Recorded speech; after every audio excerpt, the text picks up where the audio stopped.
My goal is to read 350 books this year. I've read 115 books so far. This is my daily diary where I talk about what I've just finished, what I'm reading now, and give you my internal monologue. So I just finished Passenger Princess this morning, and it was a really good palate cleanser. I had just finished Daggermouth and The Regrets of Clover, and those were both very heavy, and I needed something light with some cheese and some sweetness, and it fit the bill. Passenger Princess is like a Miss Congeniality type 90s rom-com movie style book, and it was really sweet and cute.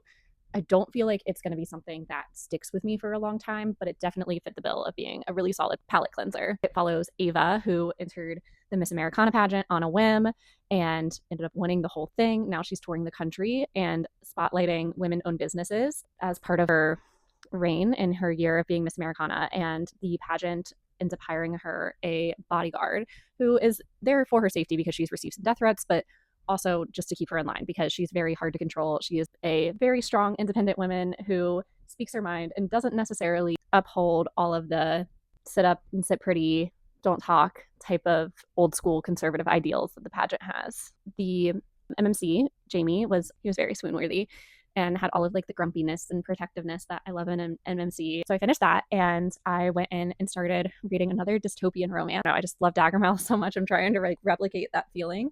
So I'm reading Silver Elite by Danny Francis. I think I'm on page 50. There's still so much I don't understand. I think there's a lot more world building that has to be done, but I'm loving it so far.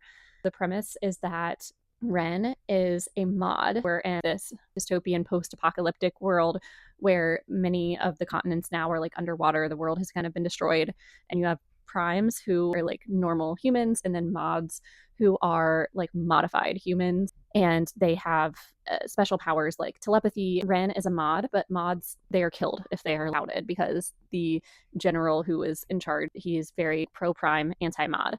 And so they have to keep all the secret, and she makes a mistake. They're not supposed to draw attention to themselves, and she, in effort to protect a little boy who is getting attacked by a white coyote, she shoots the coyote, makes an impossible shot, and kind of outs her abilities. At this point in the book, they've just captured her uncle, who she's lived with since she was 5 years old, who showed her the ropes of how to harness and use her powers and keep herself safe.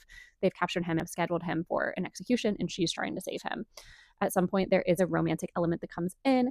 Super immersive so far. And then Our Perfect Storm by Carly Fortune also got delivered today, so I cannot wait to read it. That'll be the next book I read. Put what you're reading in the comments. If you are also a romance obsessed reader, please like and follow.